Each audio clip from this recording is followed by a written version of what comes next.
Sega.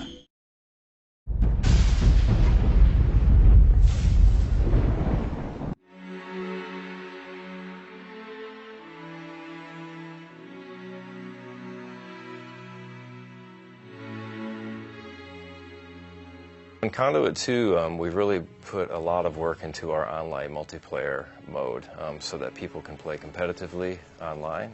There's 14 different modes that are available. Loads of different levels are available. We created a bunch of new maps. We started developing our maps right from the very start. So we've got really good maps that play very well. And then in addition to that, we actually had fans vote on their favorite maps from Conduit 1.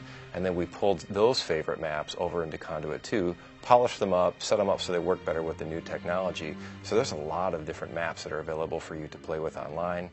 You can use different weapon loadouts so that you can choose different upgrades for your suit, different weapons that you can take with you into the multiplayer game. And you can face off against each other using headbanger headset to talk to one another and just have a great time blasting the heck out of each other.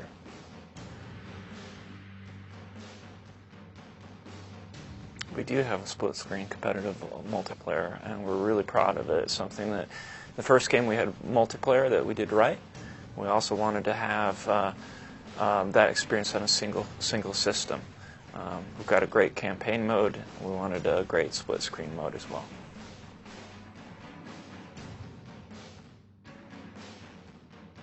There's this really cool new mode in Conduit 2 called Invasion Mode, and basically 4 people can get together and play split screen on the same console and cooperate with each other to fight waves of monsters. And then as you're defeating all the different monsters, they keep coming at you harder and faster, and as you defeat them, they give you credits that you can use to purchase items later in the game. There are over 20 different weapons in Conduit 2, each of them with their own unique firing abilities. They all have a primary and secondary fire mode. Some might have a charge mode, some might have a secondary like a scope, and then each of the weapons is tailored so that it works really well for the Nintendo Wii. A couple of my favorites are the Arc Eclipse, which allows the player to go invisible for periods of time. It's really a very stealthy weapon. The Aegis device is a lot of fun as well.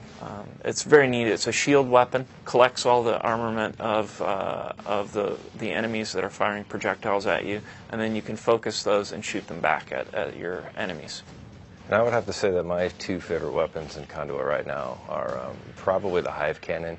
Hive Cannon is cool because it's actually a living insect that Mr. Ford pops onto his arm, and you feed it an egg, and then basically the egg hatches inside the weapon. And the great thing about this gun is that your enemies are really pretty helpless against you because you're just spattering them all over and totally juggling them in front of you.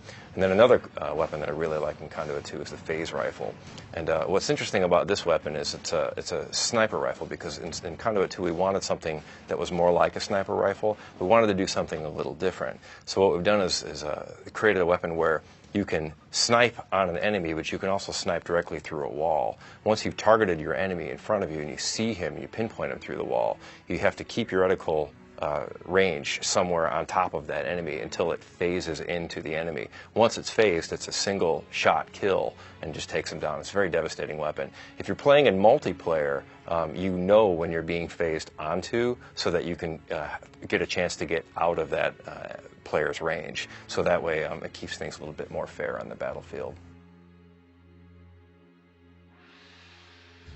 It was really important for us this time to have genuine, legitimate bosses. In the first game we had larger enemies, more hit points, but they weren't really multi-stage bosses.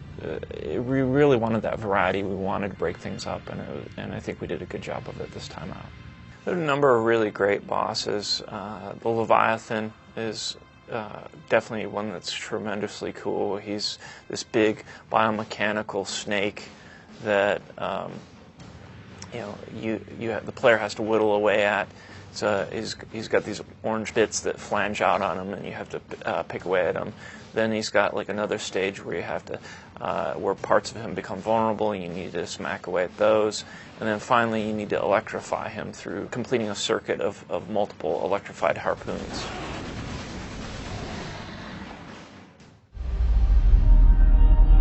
Best of luck to you and